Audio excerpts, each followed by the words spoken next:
तो देखो हम लोग अभी एक नया चैप्टर स्टार्ट करने वाले हैं जिसका नाम है एक्सक्रीशन।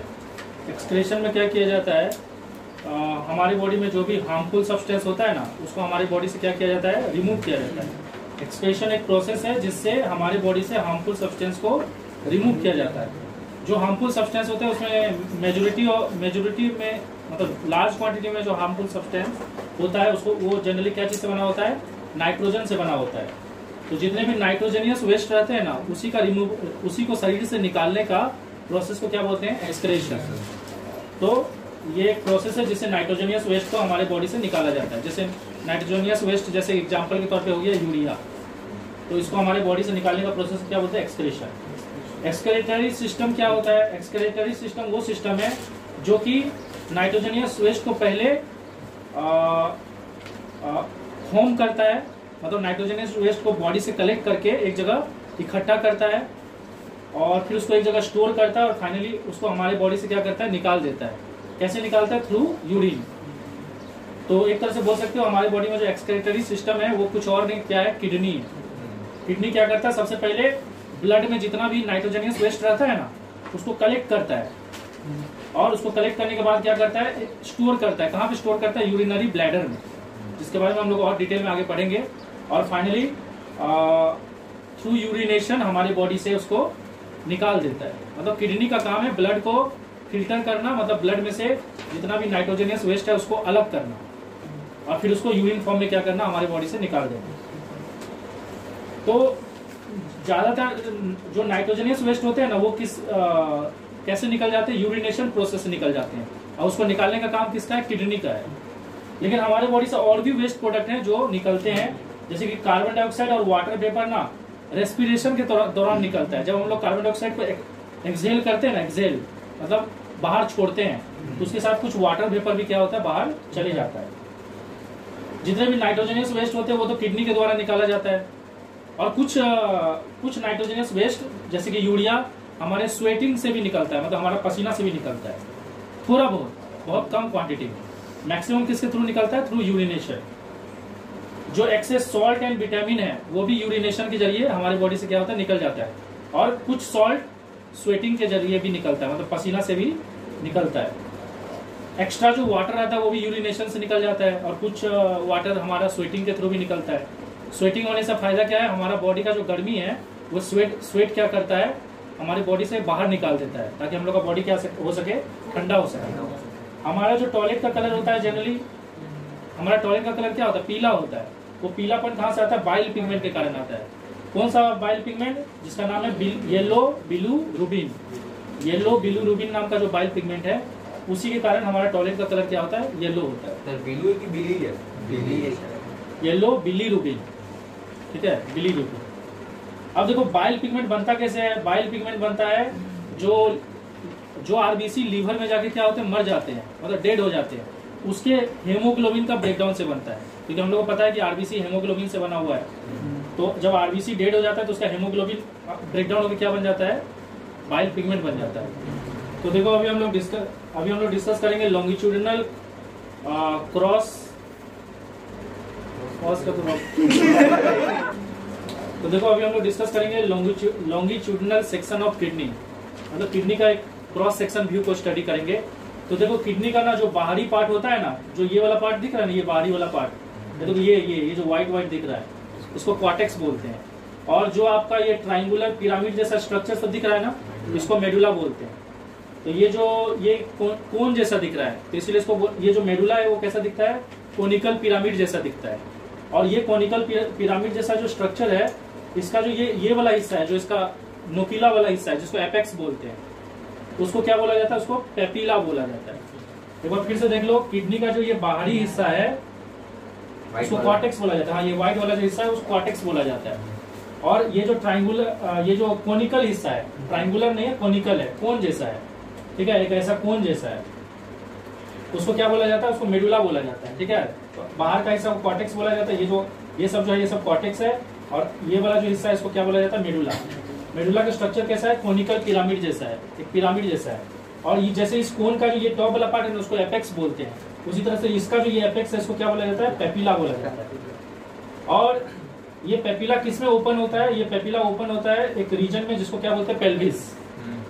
और ये पेल्विस जो है ना, ये जब किडनी से बाहर निकलता है, देखो किडनी इतना ही दूर तक है, तो ये पेल्विस जब किडनी से बाहर निकलता है तो इसका नाम क्या हो जाता है? यूरेटर। और ये पेल्विस जहां से किडनी से बाहर निकलता है, देखो ये तो पेल्विस है, ये वाला रीजन पेल्विस है, लेकिन यहाँ से किडनी से बाहर निकल गया ना, और यहाँ से क्या स्टार्ट हो गया? यूरेटर। तो जिस जगह से निकला ना, जैसे ये वाला रीजन से निकला ना, ये वाला रीजन से, उस रीजन को क्या बोलते हैं? हीलम। तो हीलम किडनी का वो रीजन है जहां से यूरेटर क्या होता है? कंप्लीट यूरेटर क्या होता है? किडनी से बाहर निकल जाता है। तो एक्चुअली पेल्विस क्या है पता है? पेल्विस भी यूरेटर ही है, लेकिन यूरेटर का पेल्विस यूरेटर का वो हिस्सा है जो किडनी के अंदर है। समझ में आया कि यूरेटर ही किडनी में जाके क्या होता है? एक्सपैंड होकर क्या बन जाता है? पेल्विस। पेल्विस बन जाता है। यूरेटर ही किडनी के अंदर एक्सपैंड होकर क्या बन जाता है? पेल्विस बन जाता है। तो जितना हिस्सा किडनी के अंदर है उसको पेल्विस बोलते हैं, और जितना हिस्सा किडनी से बाहर है उसको यूरेटर बोलते हैं। और पेल्विस और यूरेटर का जो बीच का रीजन है ना, उसको क्या बोलते हैं? हीलम। क्योंकि हीलम पेल्विस का वो रीजन है जिसके बाद से यूरेटर चालू हो जाता है। और एक तरह से ऐसे भी बोल सकते हो कि हीलम यूरेटर का वो हिस्सा है जहां से पेल्विस चालू हो जाता है। मतलब दोनों का एक बाउंड्री है। अरे समझ रहे हो? ये देखो, ये पेल्विस है, ये यूरेटर है, यहाँ बीच का जो रीजन है इसको क्या बोलते हैं? हीलम। ओके, अब देखो यूरिन जो बनता है, ब्लड से जो यूरिन को कलेक्ट किया जाता है, ब्लड से जो नाइट्रोजनियस वेस्ट को कलेक्ट किया जाता है, वो कहाँ कलेक्ट किया जाता है? वो कलेक्ट किया जाता है आपका कॉर्टेक्स और मेडुला में। दोनों मिल के क्या करते हैं? ब्लड से नाइट्रोजनियस वेस्ट मतलब यूरिन को कलेक्ट कर लेते हैं। जो भी यूरिन कलेक्ट होता है वो कहाँ पे आता है? पेल्विस में आता है। पेल्विस से कहाँ आता है? यूरेटर में। और यूरेटर में आके कहाँ पे स्टोर हो जाता है? एक ब्लैडर में स्टोर होता है, इसका नाम है यूरिनरी ब्लैडर। और ये यूरिनरी ब्लैडर से टॉयलेट क्या होता है? बाहर निकलता है किसके थ्रू? यूरेथ्रा के थ्रू। लेकिन ये यूरेथ्रा के थ्रू यूरिन तभी बाहर निकलेगा जब यहाँ पे एक मसल लगा हुआ है जो इसको क्या करता है? जाम करके रखता है। जब तक ये मसल लूज नहीं होगा तब तक यूरिनरी ब्लैडर से बाहर नहीं निकलेगा। उस मसल का नाम है स्फिंक्टर मसल। तो स्फिंक्टर मसल क्या करता है ना, यहाँ पे इसको यूरेथ्रा को ब्लॉक करके रखता है। मतलब सोच लो, अगर ये यूरेथ्रा है ना, तो यूरेथ्रा को स्फिंक्टर मसल क्या करता है? ब्लॉक करके रखता है। और ये है यूरिनरी ब्लैडर। तो जैसे इसमें टॉयलेट बहुत ज्यादा क्वांटिटी में भर जाता है, यूरिन बहुत ज्यादा क्वांटिटी में भर जाता है, तो ये स्फिंक्टर मसल ऐसे लूज हो जाता है। तो जो भी यूरिन है ना वो यहाँ से बाहर निकल जाता है। ये चीज आपको समझ में आ रहा है? किडनी का नंबर कितना है? हमारा 2 किडनी होता है, लेकिन हम यहाँ पे एक ही किडनी बना है। एक किडनी इस साइड भी होता है। और ये किडनी ना, हमारा जो बैकबोन है ना, जैसे हमारा बैकबोन पीछे की तरफ होता है, तो उसका दोनों साइड में है। मतलब बैकबोन यहाँ बीच से गया हुआ है, तो बैकबोन पीछे की तरफ होता है, तो पीछे की तरफ जो बैकबोन है ना उसका दोनों साइड में, एक किडनी इस साइड में, एक किडनी इस साइड में। और इस किडनी को ना प्रोटेक्ट करने के लिए ना लास्ट 2 तो रिब्स किडनी, अरे हमारा जो चेस्ट का जो थोरैक कैविटी है वो क्या चीज से बना है? रिब केस से बना है। बहुत सारा बोन से बना हुआ है, 12 पेयर ऑफ बोन से बना हुआ है।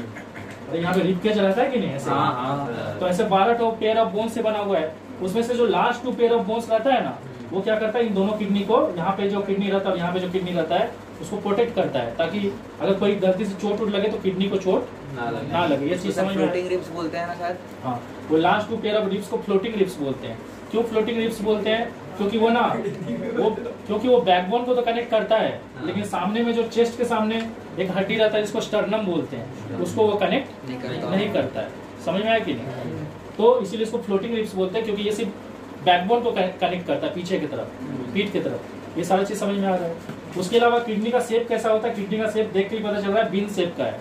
एक बीन के जैसा है, ऐसे है, बीन्स के जैसा है। और किडनी 10 सेंटीमीटर लंबा होता है और 6 सेंटीमीटर क्या होता है? चौड़ा होता है। ये सारा चीज आपको समझ में आ गया? आप लोग एक तो चीज याद रखना, जो आपका राइट किडनी होता है ना, वो लेफ्ट, एक तो आप लोग एक तो चीज और दिमाग में रखना कि जो आपका राइट किडनी होता है, क्योंकि अगर एक पर्सन ऐसे खड़ा है, उसका बैकबोन पीछे की तरफ है, तो ये तो उसका सामने का हिस्सा हुआ ना, तो सामने के हिसाब से ये राइट है और वो लेफ्ट है। तो जो आपका राइट किडनी होता है ना, वो लेफ्ट किडनी से क्या होता है? थोड़ा सा नीचे होता है, क्योंकि यहाँ पे ये रीजन को कौन ऑक्युपाई करता है? लीवर ऑक्युपाई करता है। तो लीवर के कारण क्या होता है? थोड़ा सा नीचे। तो देखो, हम लोग जानते हैं कि यूरिनरी ब्लैडर में जब यूरिन आके स्टोर हो जाता है, तो वो यूरिन यूरेथ्रा से क्या होगा? बाहर निकल जाएगा। लेकिन यूरेथ्रा से यूरिन तभी बाहर निकलेगा जब जो स्फिंक्टर मसल रहता है ना वो लूज होगा। अरे यूरिनरी ब्लैडर है, उसमें जो यूरिन है वो तो बाहर निकलेगा ना यूरेथ्रा के थ्रू। तो बाहर कब निकलेगा? जब स्फिंक्टर मसल लूज होगा। तो स्फिंक्टर मसल अपने आप लूज नहीं हो जाता है, उसको ना ब्रेन सिग्नल देता है। तो लिखा है यहाँ पे दिया हुआ है कि देखो यूरिनेशन जो होता है ना वो इम्पल्स के कारण होता है। जो इम्पल्स कौन प्रोड्यूस करता है? ब्रेन। ब्रेन किसको कंट्रोल करता है? स्फिंक्टर मसल को। मतलब ब्रेन ना स्फिंक्टर मसल को जब सिग्नल देता है कि तुम मतलब स्फिंक्टर मसल क्या हो जाए? लूज हो जाए, तभी जाके स्फिंक्टर मसल लूज होता है और फिर आपका यूरिनरी ब्लैडर से यूरिन यूरेथ्रा के थ्रू क्या हो जाता है? बाहर निकल जाता है। तो यूरिनेशन होने का जो प्रक्रिया है ना उसको क्या बोलते हैं? मिक्टूरेशन बोलते हैं। तो मिक्टूरेशन एक ऐसा प्रोसेस है जिसमें ब्रेन जो है वो इम्पल्स प्रोड्यूस करता है जो कि स्फिंक्टर मसल को लूज कर देता है, जिसके कारण यूरिन जो है यूरिनरी ब्लैडर से यूरेथ्रा से होते हुए बाहर निकल जाता है। समझ में आया? और मैं एक चीज और क्लियर कर देना चाहता हूँ कि एक्सक्रेशन का दूसरा नाम होता है यूरिनेशन। तो ये चीज आप लोग दिमाग में रखना। पसीना निकलना एक्सक्रेशन नहीं है, पसीना निकलना स्वेटिंग है। अगर आपका एक्सहेल करने टाइम कार्बन डाइऑक्साइड और वाटर वेपर निकल रहा है वो भी एक्सक्रेशन नहीं है, वो रेस्पिरेशन का हिस्सा है।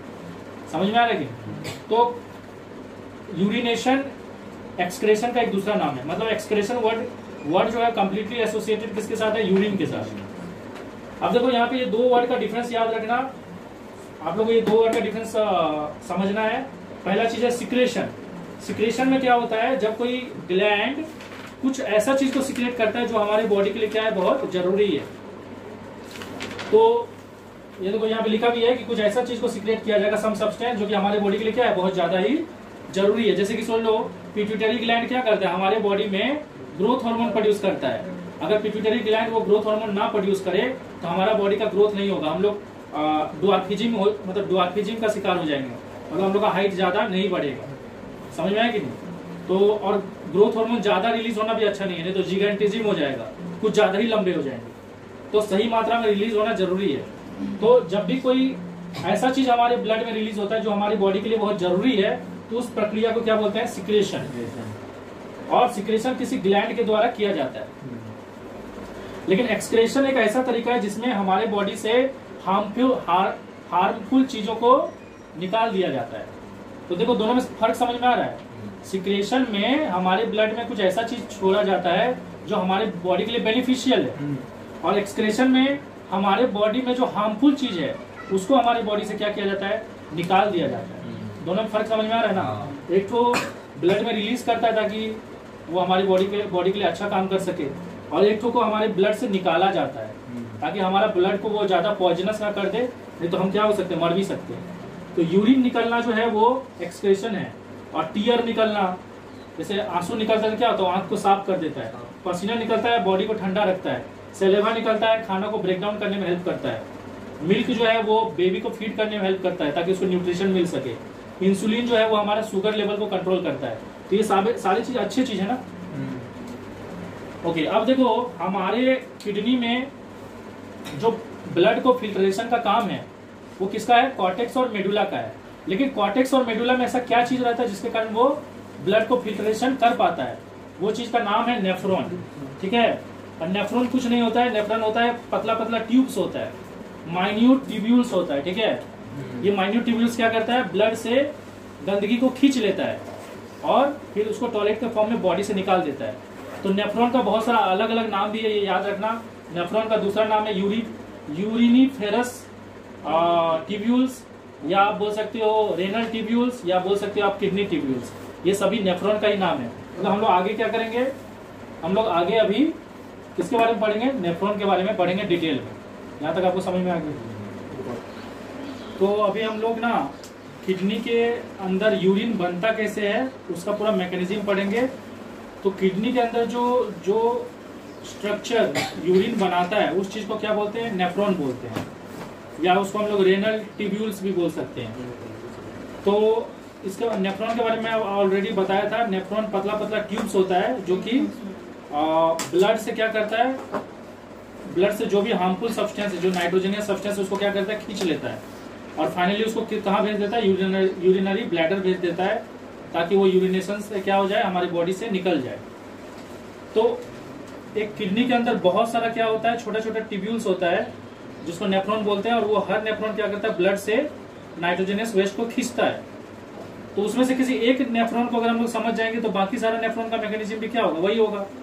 तो एक नेफ्रॉन में ना बहुत सारा सेक्शन होता है। एक नेफ्रॉन जो है एक ट्यूब है और उसमें बहुत सारा सेक्शन होता है। उसमें सबसे पहला सेक्शन जो है उसका नाम है बोमेंस कैप्सूल। और ये बोमेंस कैप्सूल जो है इसका लोकेशन कहाँ पे है, कॉर्टेक्स में।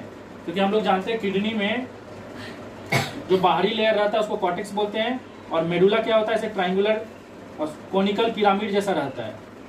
ये आपको समझ में आ रहा है कि नहीं? तो ये जो हिस्सा है ये कॉर्टेक्स है, और ये जो हिस्सा है ये कोनिकल पिरामिड जैसा, उसको क्या बोलते हैं, मेडुला। तो इस कॉर्टेक्स में जो ये नेफ्रॉन क्या है, बहुत पतला पतला ट्यूब्स है जो क्या करता है, ब्लड से नाइट्रोजनियस वेस्ट को खींचता है। तो इसमें से किसी एक नेफ्रॉन के बारे में हम लोग स्टडी कर रहे हैं। तो ये जो एक नेफ्रॉन है ना, इसमें से इसका जो पहला हिस्सा है जो कि कप जैसा दिखता है, इसका शेप कैसा है, कप जैसा, ये पहला हिस्सा का लोकेशन कहाँ पे है, वो है कॉर्टेक्स में। और ये जो कप जैसा स्ट्रक्चर है इसको क्या बोलते हैं, बोमेंस कैप्सूल बोलते हैं। और इस बोमेंस कैप्सूल में क्या चीज एंटर करता है, ब्लड कैपिलरीज एंटर करता है। ठीक है, तो यहाँ पे ब्लड कैपिलरीज कैसे आया इसको समझो पहले। तो जो ब्लड वेसल किडनी के अंदर एंटर करता है उसको क्या बोलते हैं, रेनल आर्टरी। और जो ब्लड वेसल किडनी से बाहर निकलता है उसको क्या बोलते हैं, रेनल वेन। तो ये रेनल आर्टरी जो है ना, ये अपने आप को डिवाइड करता है। ये अपने आप को किसमें डिवाइड करता है, आर्टियोल्स में। क्या में डिवाइड करता है, जिसको क्या बोलते हैं, एफरेंट आर्टियोल्स। और ये एफरेंट आर्टियोल्स क्या होता है, इस बोमेंस कैप्सूल के अंदर एंटर करता है। और ये बोमेंस कैप्सूल के अंदर एंटर करके ये एफरेंट आर्टियोल क्या होता है, अपने आप को और डिवाइड कर करके क्या बन जाता है, कैपिलरीज बन जाता है। एक बार फिर से समझ लो, पहले रेनल आर्टरी आया जो कि अपने आप को बहुत सारा आर्टियोल्स में डिवाइड किया, और ये आर्टियोल्स फर्दर किस में डिवाइड हो गया, कैपिलरीज में। और ये जो कैपिलरीज जो बोमेंस कैप्सूल में एंटर कर रहा है उस कैपिलरीज को क्या बोलते हैं, ग्लोमेरुलस बोलते हैं। ग्लोमेरुलस उस कैपिलरीज का नाम है जो कैपिलरीज कहाँ पे एंटर कर रहा है, बोमेंस कैप्सूल में। अब बोमेंस कैप्सूल क्या है, नेफ्रॉन का पहला पार्ट है, मतलब नेफ्रॉन का माउथ है। समझ में आया कि नहीं? अब क्योंकि एक रेनल आर्टरी पहले आर्टियोल्स में डिवाइड हुआ, तो जैसे देख लो ये एक रेनल आर्टरी है, ये अगर आर्टियोल्स में डिवाइड होगा तो पाइप क्या हो जाएगा, पतला हो जाएगा। और ये पाइप अगर फर्दर और कैपिलरीज में डिवाइड होगा तो और पतला हो जाएगा। तो ज्यादा पतला होने से एरिया ऑफ क्रॉस सेक्शन क्या हो जाएगा, कम हो जाएगा। और एरिया ऑफ क्रॉस सेक्शन कम होने से प्रेशर क्या होगा, तो जब यहाँ पे प्रेशर बढ़ता है ना तो इससे कुछ सब्सटेंस फिल्टर आउट हो जाते हैं, और वो कहाँ पे कलेक्ट हो जाते हैं, बोमेंस कैप्सूल में कलेक्ट हो जाते हैं। तो वो क्या क्या चीज यहाँ पे फिल्टर आउट होता है, वो चीज है यूरिया, मतलब ब्लड में जो भी यूरिया है ना वो फिल्टर आउट होके कहाँ आ जाता है, यहाँ आ जाता है। यूरिया आता है, सॉल्ट आता है जो एक्सेस सॉल्ट है, मतलब अगर आपके बॉडी में बहुत ज्यादा ही मात्रा में सॉल्ट है या बहुत ज्यादा मात्रा में ग्लूकोज है, कुछ प्लाज्मा भी क्या होता है उसके साथ लीक होके इसमें आ जाता है। तो कैपिलरीज से बोमेंस कैप्सूल में ये सब चीज का फिल्टर होके आने का प्रोसेस को क्या बोलते हैं, अल्ट्रा फिल्ट्रेशन। समझ में आया कि नहीं? और एक चीज मैं बता देना चाहता हूँ, ये जो कैपिलरीज इसके अंदर एंटर कर रहा है किसमें, बोमेंस कैप्सूल में, उस कैपिलरीज को क्या बोलते हैं, ग्लोमेरुलस बोलते हैं। और बोमेंस कैप्सूल और ग्लोमेरुलस को एक साथ क्या बोलते हैं, माल्पीजियन या रेनल कैप्सूल बोलते हैं। तो अगर आपको पूछा जाएगा कि रेनल कैप्सूल क्या है, तो रेनल कैप्सूल जो है वो ग्लोमेरुलस और बोमेंस कैप्सूल का क्या है, मिक्सचर को बोला जाता है, मतलब दोनों को एक साथ बोला जाता है। अरे ये चीज समझ में आया कि नहीं? अब देखो यहाँ पे ब्लड ऑलरेडी फिल्टर हो चुका है, उसके बाद ये क्या होगा, ये कैपिलरीज दोबारा जुड़ के क्या बन जाएगा, फिर से आर्टियोल बन जाएगा।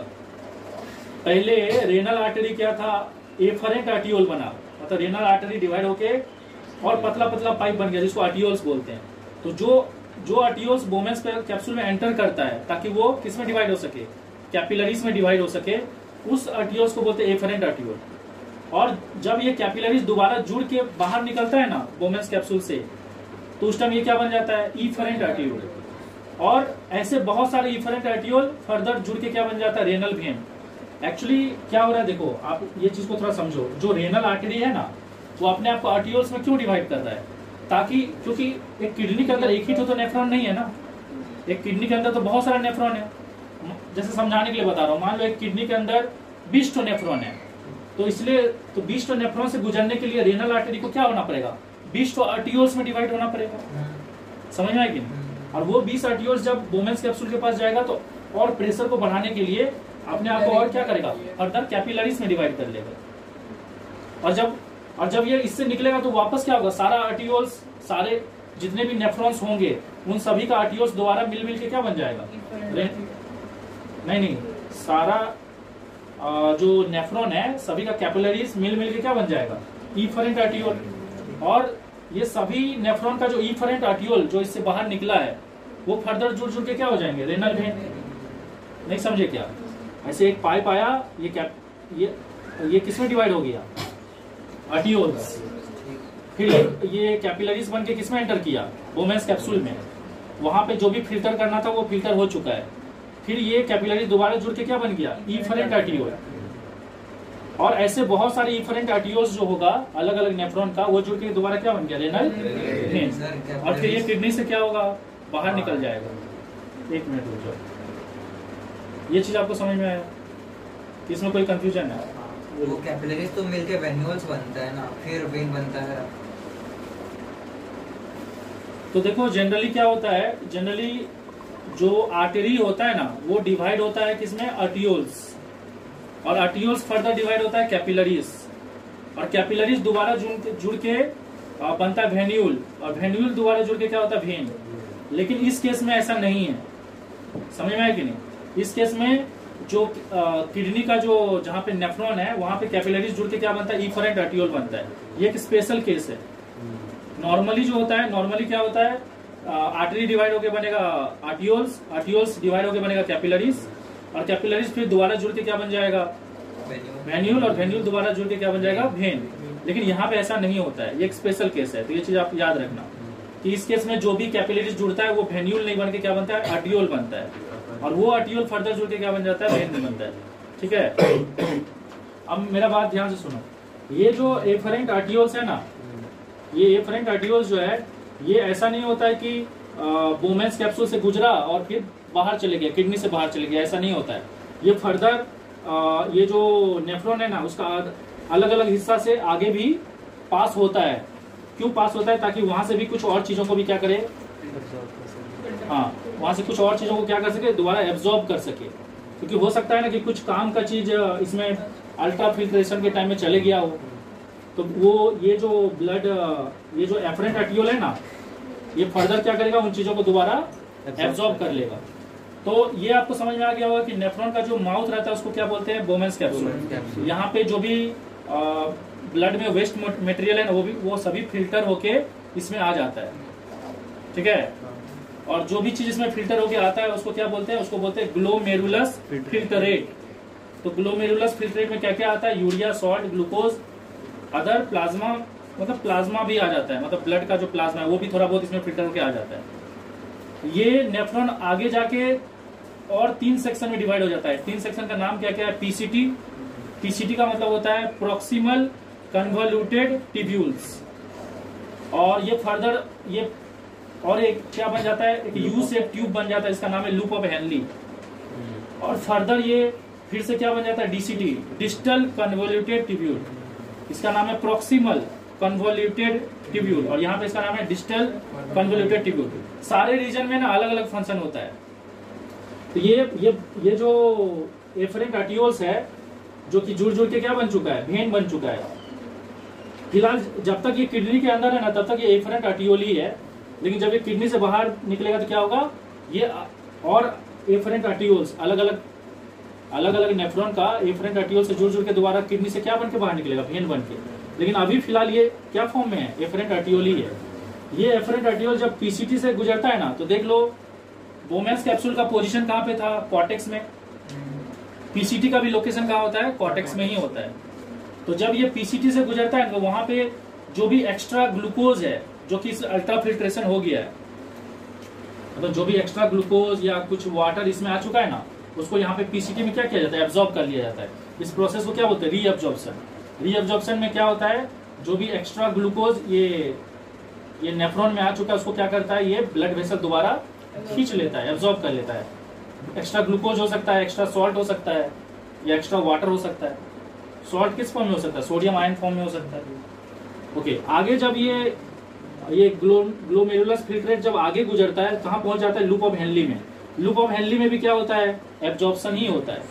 शुगर का एब्जॉर्प्शन यही हो जाता है पीसीटी में, और बाकी कुछ अगर हल्का फुल्का नमक और पानी बच गया तो उसका एब्जॉर्प्शन कहाँ हो जाता है, ग्लूकोज हेनली में। यहाँ पे भी एब्जॉर्प्शन ही हो रहा है।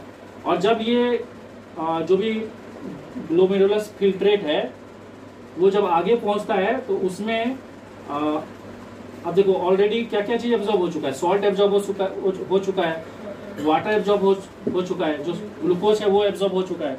अब उसमें क्या क्या चीज बचा होगा, यूरिया बचा होगा, समझ में आया कि नहीं। तो ये जो यूरिया बचा है उसमें कुछ और भी ये तो यहाँ से जब ये आगे जाता होगा तो सिर्फ क्या जा रहा होगा, आगे यूरिया जा रहा होगा, और यूरिया के साथ थोड़ा बहुत और क्या जाता होगा, वाटर जा रहा होगा, और थोड़ा बहुत सॉल्ट भी जा रहा होगा जो एब्जॉर्ब। अब देखो ब्लड, ये जो एफरेंट रेटियोल है ना, ये बॉडी के रिक्वायरमेंट के हिसाब से एब्जॉर्प्शन करेगा। अगर बॉडी में शुगर का कमी है तो जितना कमी है उतना ही शुगर एब्जॉर्ब करेगा। बॉडी में अगर पानी का कमी है तो उतना ही पानी एब्जॉर्ब करेगा जितना पानी बॉडी को चाहिए। अगर बॉडी में सॉल्ट का कमी है तो उतना ही सॉल्ट एब्जॉर्ब करेगा जितना बॉडी में कमी है। बाकी सब क्या होगा, यूरिया के साथ साथ आगे जाएगा। तो जब फाइनली ये यूरिया के साथ जो नमक और पानी और सॉल्ट और प्लाज्मा है जब कहाँ पहुंच जाता है, डीसीटी में, तो डीसीटी में ये ब्लड, ये जो एफरेंट रेटियोल है ना, वहां पे जब ये डीसीटी में पहुंच जाता है, ये समझ में आया है कि नहीं, तो डीसीटी में कोई भी एब्जॉर्प्शन नहीं होता है। तो अब क्वेश्चन राइज होता है कि यहाँ एब्जॉर्प्शन, रीएब्जॉर्प्शन हुआ, यहाँ रीएब्जॉर्प्शन हुआ, यहाँ अल्ट्रा फिल्ट्रेशन हुआ, यहाँ क्या होता है।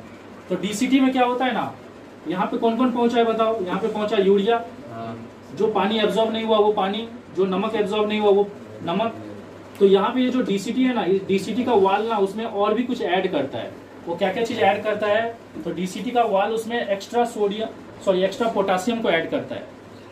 जो हमारे बॉडी में जो एक्स्ट्रा पोटासियम रहता है ना, वो किडनी का ये जो नेफ्रॉन है ना, नेफ्रॉन का कौन सा रीजन, डीसीटी रीजन, ये उसको किस में ऐड कर देता है, यूरिन में ऐड कर देता है। उसके अलावा हमारे बॉडी में कुछ ड्रग्स भी बनते हैं, जैसे कि क्या, पेनिसिलिन, ये ड्रग्स को भी डीसीटी किस में ऐड कर देता है, यूरिन में ऐड कर देता है। और फाइनली ये सभी कलेक्टिंग डक्ट से होते हुए किसके पास पहुंच जाते हैं, कलेक्टिंग डक्ट से होते हुए किसके पास पहुंचते हैं, इस पेल्विस के पास पहुंचते हैं। यहाँ पे पेल्विस होता है ना, और ये पेल्विस से फाइनली ये सभी चीज किसमें जाता है, यूरेटर में, और यूरेटर से कहाँ जाता है, यूरिनरी ब्लैडर में, और फाइनली यूरेथ्रा से क्या होता है, बाहर हो जाता है। एक बार एक ब्रीफ आइडिया दे रहे हैं। यहाँ से ब्लड वेसल गया, जो भी गंदगी था इसमें आ गया, ये गंदगी जब पीसीटी में गया तो उसमें जो भी काम का चीज था एब्जॉर्ब हो गया। फिर जब और आगे गया थोड़ा बहुत और काम का चीज है वो भी, फिर फाइनली अब ये पूरा तरह से प्योर यूरिन है। इस यूरिन में डीसीटी क्या करता है, हमारे बॉडी में जो एक्स्ट्रा ड्रग्स रहता है जैसे पेनिसिलिन या एक्स्ट्रा पोटेशियम रहता है वो उसको ऐड कर देता है, और ये फाइनली किसमें चला जाता है, कलेक्टिंग डक्ट। और ये कलेक्टिंग डक्ट फाइनली किसमें ओपन होता है, पेल्विस में, किडनी का पेल्विस में। पेल्विस से फिर यूरेटर से होते हुए यूरिनरी ब्लैडर, और यूरेथ्रा से फिर यूरिनेशन हो जाता है। ये सारा मैकेनिज्म आपको समझ में आया। अब देखो यहाँ पे एक सवाल उठता है कि डीसीटी में ये पेनिसिलिन नाम का ड्रग्स और एक्स्ट्रा पोटेशियम कहाँ से आया। अब देखो मुझे एक चीज बताओ, किडनी के पास भी तो सेल्स है ना, टिश्यू है ना, उनको जिंदा रहने के लिए भी तो न्यूट्रिशन चाहिए कि नहीं। तो उनको जो न्यूट्रिशन मिल रहा है उस न्यूट्रिशन का ब्रेकडाउन करके वो लोग एनर्जी बनाते होंगे। मतलब किडनी का सेल भी एनर्जी बनाता होगा अपने आप को जिंदा रखने के लिए। तो किडनी का सेल भी तो गंदगी प्रोड्यूस करता होगा ना। तो किडनी का सेल जो गंदगी प्रोड्यूस करता है वो ये गंदगी सब है, वो भी ये एक्स्ट्रा मतलब लार्ज क्वांटिटी में अगर प्रोडक्शन हो रहा है तब उसमें रिलीज किया जाता है। अगर कम क्वांटिटी में होगा तो कम रिलीज किया जाएगा। अरे समझ में आ रहा है कि नहीं। अरे क्योंकि किडनी का टिश्यू या किडनी का सेल भी तो गंदगी प्रोड्यूस करता है ना। तो वो क्या क्या प्रोड्यूस करता है, पेनिसिलिन प्रोड्यूस करता है, पोटेशियम प्रोड्यूस करता है। तो उसको डीसीटी क्या करता है, यूरिन के साथ ऐड करके बॉडी से बाहर निकाल देता है। देखो अभी हम लोग यूरिन का कैरेक्टरिस्टिक के बारे में पढ़ेंगे। तो यूरिन का जो कलर होता है येलो होता है, और यूरिन का कलर येलो होने का कारण है यूरोक्रोम हार्मोन, सॉरी यूरिन का कलर येलो होने का कारण है एक पिगमेंट, जिस पिगमेंट का नाम है यूरोक्रोम, UROCHROME। ये पिगमेंट के कारण ही यूरिन का कलर क्या होता है, यूरिन का कलर क्या होता है, येलो होता है। लेकिन अगर यूरिन का कलर कुछ ज्यादा ही येलो है तो वो बाइल पिगमेंट के कारण भी हो सकता है। मतलब यूरिन का कलर जो येलो होता है वो किसके कारण होता है, यूरोक्रोम पिगमेंट के कारण होता है। लेकिन अगर यूरिन का कलर कुछ ज्यादा ही एक्सेस येलो है तो वो बाइल पिगमेंट के कारण होता है, और वो इंडिकेट करता है कुछ डिजीज के बारे में। कि अगर किसी पर्सन को एनीमिया हुआ है या हेपेटाइटिस हुआ, हेपेटाइटिस जॉन्डिस हुआ है या लीवर किरोसिस हुआ है, तो इस केस में क्या होता है, आपके यूरिन के थ्रू क्या होता है, एक्स्ट्रा बाइल पिगमेंट निकलता है, क्योंकि आपके ब्लड में बाइल पिगमेंट का क्वांटिटी क्या हो जाता है, बहुत ज्यादा ही हो जाता है। और अगर आपके ब्लड में बाइल पिगमेंट का क्वांटिटी ज्यादा हो जाएगा इन डिजीजेस के कारण, तो आपका यूरिन से भी क्या होगा, बाइल पिगमेंट निकलेगा। समझ में आया कि नहीं? तो नॉर्मल अगर येलो दिख रहा है तो वो आपका यूरोक्रोम केमिकल के कारण है, लेकिन अगर बहुत एक्सेस येलो दिख रहा है और लॉन्ग टर्म के लिए दिख रहा है तो दैट मीन्स आप इस बीमारी सबसे सफर कर रहे हैं, तो आपको तुरंत किसको दिखाना चाहिए, डॉक्टर को दिखाना चाहिए। यूरिन का जो वॉल्यूम होता है वो अगर नॉर्मल यूरिनेशन का बात करें तो वो 1 से 1.5 लीटर होता है पर डे। मतलब एक दिन में आप यूरिनेट कितना करते हो, 1 से 1.5 लीटर करते हो। यूरिन का पीएच कितना होता है, 6 होता है, मतलब वो स्लाइटली यूरिन क्या होता है, एसिडिक होता है, क्योंकि पीएच 7 से कम है। ऑर्डर का बात करें तो इसका एमोनिया लाइक स्मेल रहता है। डेंसिटी का बात करें तो ये पानी से क्या होता है, भारी होता है, मतलब पानी में डूब जाएगा। यूरिन का कंस्टिट्यूएंट क्या होता है, मतलब यूरिन क्या क्या चीज से बना होता है। यूरिन बना होता है urea, creatinine, uric acid, sodium chloride, potassium chloride, ammonia, ये सब कुछ सॉल्ट रहते हैं और यूरिया रहता है। यहाँ पे कुछ डिजीज है जो कि यूरिन से रिलेटेड है। जैसे सबसे पहला चीज है हेमाटूरिया। हेमाटूरिया में क्या होता है, आपका यूरिन से ब्लड पास होता है। कब ब्लड पास होता है, जब अगर आपका यूरिनरी ट्रैक जो है ना वो क्या हो चुका है, इन्फेक्ट हो चुका है। मतलब यार सोच लो आपका यूरेटर या यूरिनरी ब्लैडर कुछ भी इन्फेक्टेड हो चुका है। वो इन्फेक्शन किसी डिजीज के कारण हो सकता है या स्टोन्स के कारण भी हो सकता है। स्टोन कुछ और नहीं, ये सब सॉल्ट होते हैं। अगर बहुत ज्यादा क्वांटिटी में सॉल्ट जाके क्या हो गया है, यूरिनरी ट्रैक्ट में कहीं डिपॉजिट हो गया है, तो वहां पे क्या हो सकता है, वहां पे इन्फेक्शन हो सकता है। या अगर सोच लो आपका यूरिनरी ट्रैक्ट में ट्यूमर हो गया, तो किसी कारण से अगर आपका यूरिन में ब्लड पास हो रहा है, तो ब्लड पास होने का कारण या तो यूरिनरी ट्रैक्ट में इन्फेक्शन हो सकता है, या किडनी का अंदर स्टोन हो सकता है, किडनी स्टोन हो सकता है, या ट्यूमर हो सकता है। अरे क्योंकि जब ब्लड फिल्टर आउट होता है ना, तो उससे सॉल्ट भी तो बाहर निकलता है ना। वो सॉल्ट अगर सोच लो नेफ्रॉन में जाके कहीं डिपॉजिट हो गया तो क्या बना सकता है, स्टोन बना सकता है। तो उसके कारण भी क्या हो सकता है, ब्लड पास होगा। अरे जहाँ पे स्टोन बनेगा वो स्टोन क्या करेगा, वहां का रीजन को डैमेज करेगा ना। तो वहां से जो ब्लड लीक होगा वो क्या होगा, आपका नेफ्रॉन से होते हुए किसमें, कलेक्टिंग डक्ट से होते हुए पेल्विस में आएगा, अब पेल्विस से होते हुए यूरिनरी ब्लैडर में आएगा, और फाइनली टॉयलेट के थ्रू खून निकलेगा कि नहीं। तो टॉयलेट में खून पास होने को क्या बोलते हैं, हेमाटूरिया बोलते हैं। नेक्स्ट है ग्लाइकोसूरिया। ग्लाइकोसूरिया कौन सा सिचुएशन है, जब आपको डायबिटीज होता है, मतलब अगर आपके ब्लड में शुगर का मात्रा बहुत ज्यादा है तो आपके टॉयलेट से क्या होगा, बहुत ज्यादा मात्रा में ग्लूकोज निकलेगा। और इसको आप ऐसे भी देख सकते हो कि कभी कभी टॉयलेट में क्या हो जाता है, चींटी लग जाता है। तो चींटी लगने का ये इंडिकेट करे कि टॉयलेट में क्या पास हो रहा है, ग्लूकोज पास हो रहा है। और एक्स्ट्रा ग्लूकोज पास होना मतलब आपको कौन सा डिजीज हो गया है, ग्लाइकोसूरिया, जो कि डायबिटीज होने का इंडिकेशन है। तो जब आपको डायबिटीज होता है तो आपके यूरिन में ग्लूकोज पास होता है, और इस सिचुएशन को क्या बोलते हैं, ग्लाइकोसूरिया। नेक्स्ट है अल्बुनुरिया।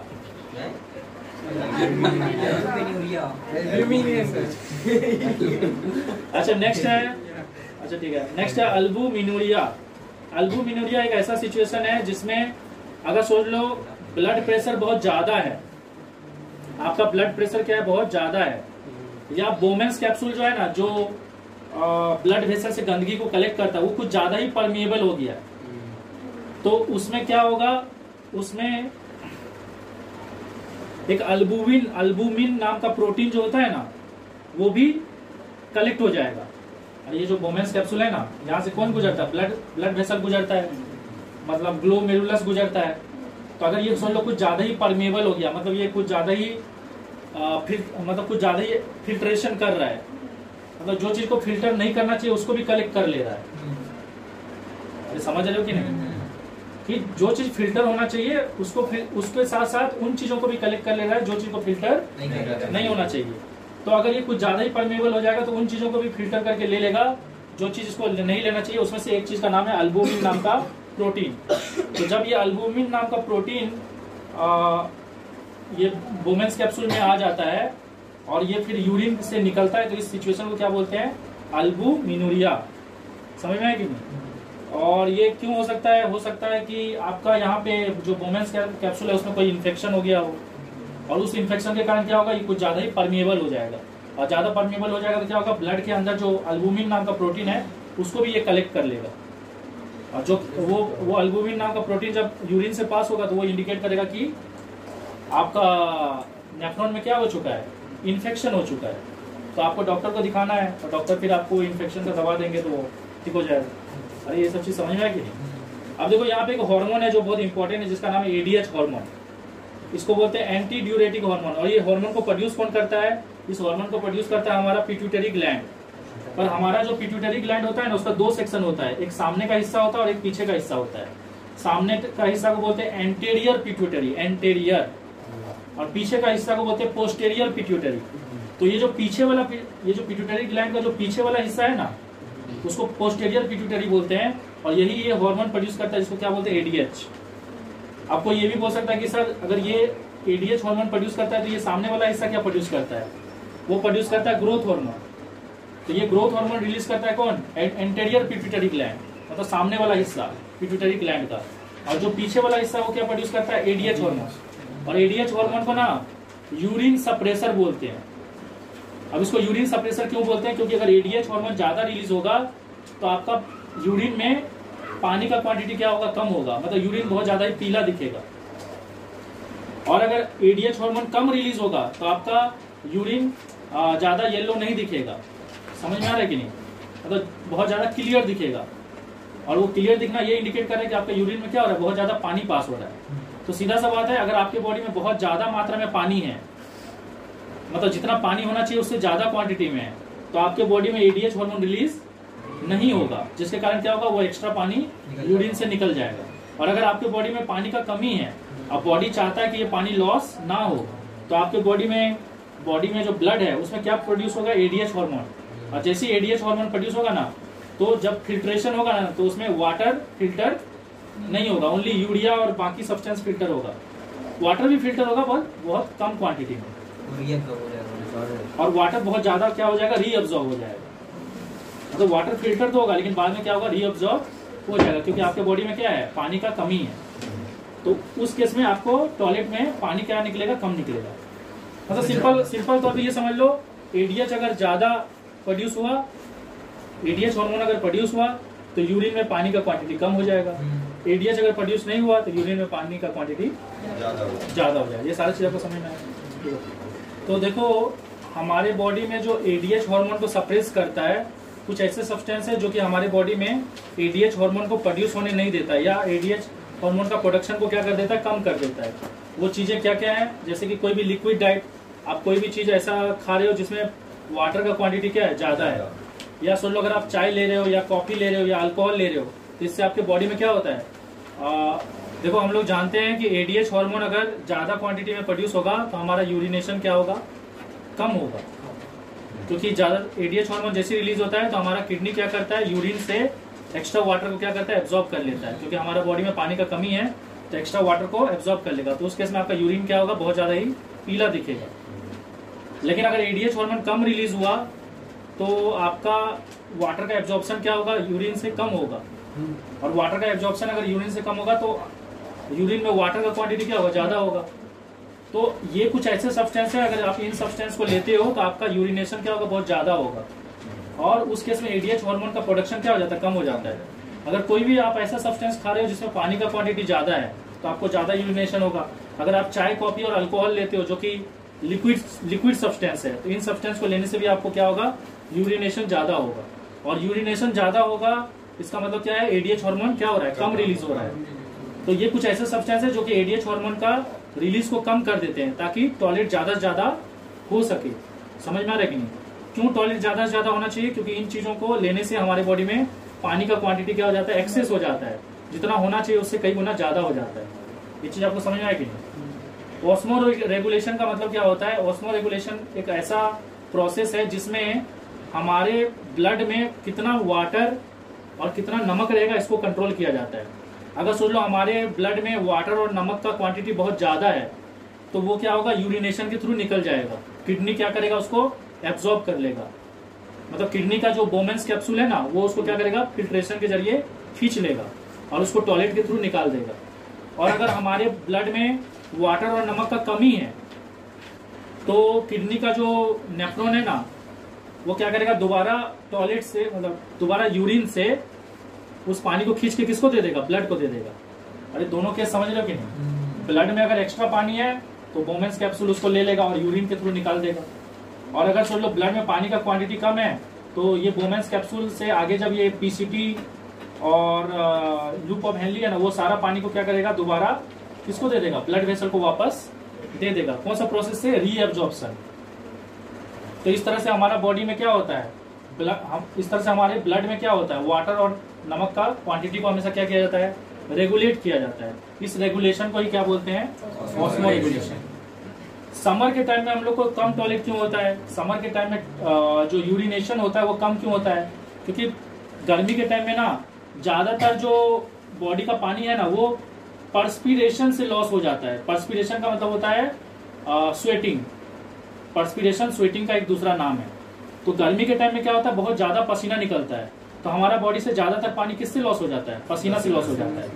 और पसीना से लॉस होने के कारण क्या हो जाता है, हमारे बॉडी में पानी का क्या हो जाता है, कमी हो जाता है। उस कमी को फुलफिल करने के लिए जो यूरिन में जो पानी रहता है ना, उसको वो जो नेफ्रॉन है ना, वो क्या करता है, दोबारा खींच के किसको दे देता है, ब्लड को दे देता है। मतलब यूरिन देखो, ज्यादा पसीना निकलने से क्या होता है, बॉडी में पानी का कमी हो जाता है। और बॉडी में जैसी पानी का कमी होगा तो बॉडी का पानी का कमी को कॉम्पेंसेट करने के लिए जो एक्स्ट्रा पानी है ना नेफ्रॉन के अंदर यूरिन के साथ, मतलब जो एक्स्ट्रा पानी है ना नेफ्रॉन के अंदर यूरिन के फॉर्म में, मतलब यूरिया के साथ, उस एक्स्ट्रा पानी को क्या होता है, ब्लड वेसल दोबारा रीअब्सॉर्ब कर लेता है। समझ में आया कि नहीं? और अगर ब्लड वेसल दोबारा रीअब्सॉर्ब कर लेगा पानी को, ताकि ब्लड में पानी का क्वांटिटी मेंटेन रह सके, तो टॉयलेट में पानी का क्वांटिटी क्या हो जाएगा, कम हो जाएगा।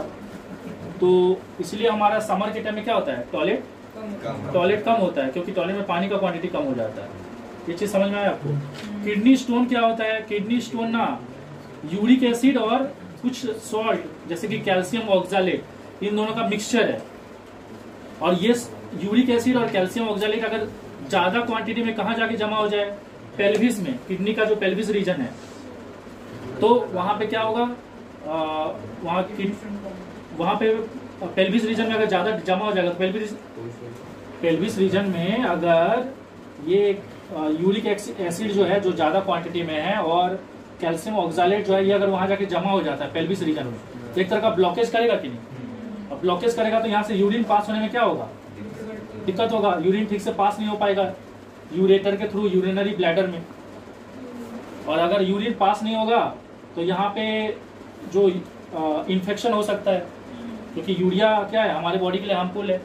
तो वो यूरिया अगर ठीक से पास नहीं होगा तो यहाँ पे इन्फेक्शन होगा, उससे आपको क्या करेगा, आपको किडनी पेन करेगा, टॉयलेट होने में क्या होगा, प्रॉब्लम होगा। अरे समझ में आ रहा है? तो किडनी स्टोन क्या होता है, किडनी स्टोन कैल्शियम ऑक्सैलेट और यूरिक एसिड का मिक्सचर है, जो ज्यादा क्वांटिटी में अगर पेल्विस में जमा हो जाए तो उसको क्या बोलते हैं, किडनी स्टोन बोलते हैं।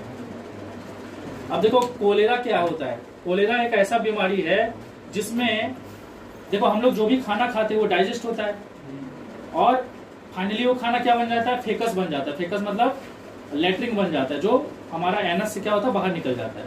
लेकिन वो जो फेकस रहता है ना, फेकस मतलब हो गया डाइजेस्टेड अनडाइजेस्टेड फूड।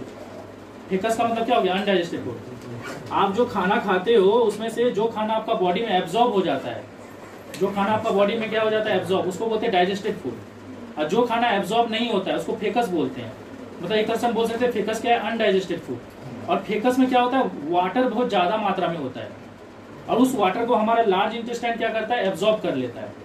लेकिन किसी कारण से सोच लो आपका लार्ज इंटेस्टाइन ना इन्फेक्टेड हो चुका है, और आपका लार्ज इंटेस्टाइन ना उस एक्स्ट्रा पानी को फेकस से एब्जॉर्ब नहीं कर पा रहा है, तो आपके बॉडी में क्या होगा, पानी का कमी हो जाएगा। और जैसे ही आपके बॉडी में पानी का कमी होगा तो जितना भी एक्स्ट्रा पानी यूरिन के अंदर है, वो यूरिन कहाँ पे है, नेफ्रॉन में है, किडनी के अंदर जो पाइप है उसके अंदर है।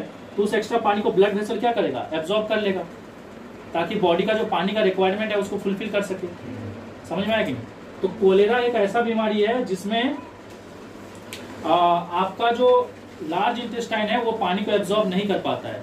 उस कारण से क्या होता है, आपको पतला लेटरिन होगा, क्योंकि पानी तो सारा लेटरिन के साथ निकल जा रहा है और आपके बॉडी में पानी का कमी हो जाएगा।